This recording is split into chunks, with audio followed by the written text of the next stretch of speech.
Good afternoon, my name is Charles Molibu, and today I'll be presenting to you on gender identity in African microfinance. Those of you who don't know, microfinance is essentially banking for the poor. This involves distributing small loans to the poorest clientele who don't necessarily qualify for loans in the formal financial sector. Microfinance is known for its ability to empower women. This is done through dealing with solidarity groups.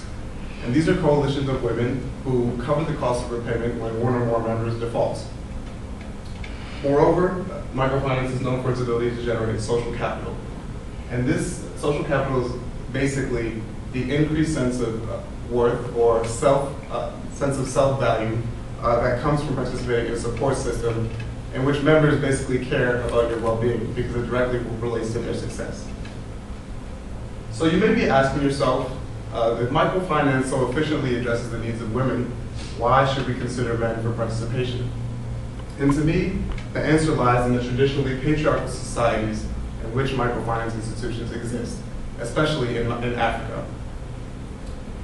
Now, my research seeks to elucidate how can we more efficiently include men in the microfinance institution process to maximize social welfare?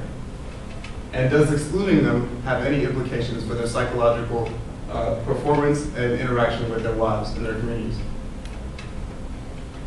Now, it's important to realize that not all African countries are alike, and I want to focus on Rwanda and Kenya in particular because they have similar cultural values, being in a similar geographical location in East Africa, and they both place a similar importance on gender roles within the household. So it's just a preface where I'll be going with the remainder of my presentation. So to begin, when we think of patriarchy, we typically think of a system dominated by men, in which men have authority that's respected by both women and children. And we also like to think of men as being able to control their wives or women within their household in traditionally patriarchal societies. Finally, we also think of men also excluding their women from the workforce in these patriarchal societies. However, a closer inspection of microfinance in African societies reveals that gender relations are far more nuanced. First and foremost, in Africa there are a large percentage of female-headed households. A study done by Winthrop University revealed that 40% of households within rural Africa are headed by females. This is important to note because men in these situations often migrate to the cities where they're searching for work. Now, in these cases, women are allotted a reasonable amount of economic independence. They pursue their own endeavors, whether it be agriculture or personal entrepreneurial activities, so long as the income goes back into the household.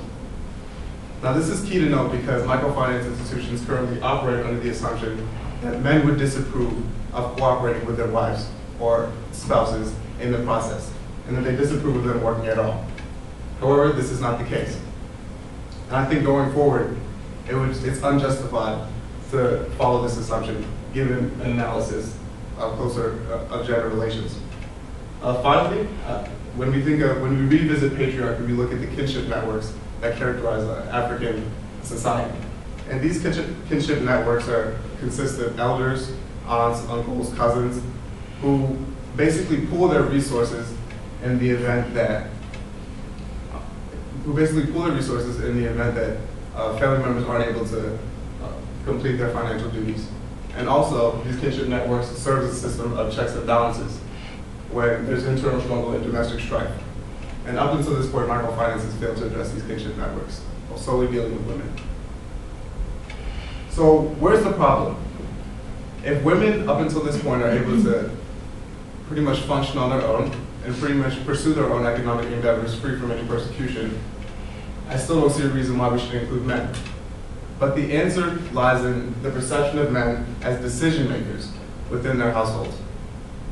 A study done by the Copenhagen Center for International Development and Research revealed that women and men both agreed that men should be consulted in all important matters and that men should have the final word.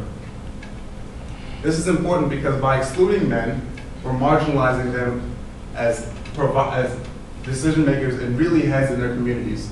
And this has serious psychological implications, which can result in feelings of marginalization and feelings of inadequacy, which leads to aggression and, as you'll see, violence. This quote belongs to a man that belongs to a slum microfinance institution, or whose wife belongs to a microfinance institution in Kenya. And this slum is noted for its high rates of unemployment, while NGOs and other microfinance institutions target women. He goes on to say that in our African tradition, you know well that the man is a breadwinner. And so when the man does not make money or makes very little a day, the wife thinks of him as a failure. He feels contempt, which leads to fights, and sometimes the wife gets killed. So indeed, many microfinance institutions document their female participants experiencing domestic violence. Moreover, it's important to note the man's image of what manhood exactly is. So although statistics may suggest that the prevalence of female-headed households, most African men like to think of themselves as the breadwinner, or at least someone who's able to provide for their family. And so when we eliminate this, we truly see the negative repercussions in the community. For a microfinance institution to function efficiently, we have to look at the attitudes and perceptions of the men in the communities and see whether we can reach a common ground. So, if we look at these attitudes and these perceptions, we find that men are actually willing to join. In the same Copenhagen study, men who were interviewed expressed a serious interest in participating in the microfinance process. They saw that the income that their wives brought home and felt that if they couldn't be a part of the process, they would at least like to form their own male groups. Now this is important to realize because microfinance institutions generally fail to address the needs of men or reach out to them in any type of opinion poll or anything that gauges their outlook on their wives' performance. And so this quote belongs to a man who participates in a couples-based microfinance institution in Rwanda. He says that, I saw that my wife was able to buy vegetables and sell them in the market, and the money was good for us. Then I became a member, and we both had access to credit. We pooled our money to buy livestock, and now we invest together. We make more money. So you see that in couples-based microfinance, men who participate generally see the benefits of the process that they didn't see before, at least interpreting it from the outside. But at the same time, these case studies come with repercussions if we ignore the cultural norms and the social expectations in which these microfinance institutions exist. There's a microfinance institution case in Kenya. A man named Jeremiah participated alongside his wife, and the two made a lot of money. However, the man was socially ostracized and ridiculed by his friends, who viewed his participation in microfinance to be unbefitting of a man. One, because he was participating alongside his wife, and two, because he was participating in farming, which is essentially considered reserved for women in this rural Kenyan village. And so in this case, I brought up the notion of social capital earlier.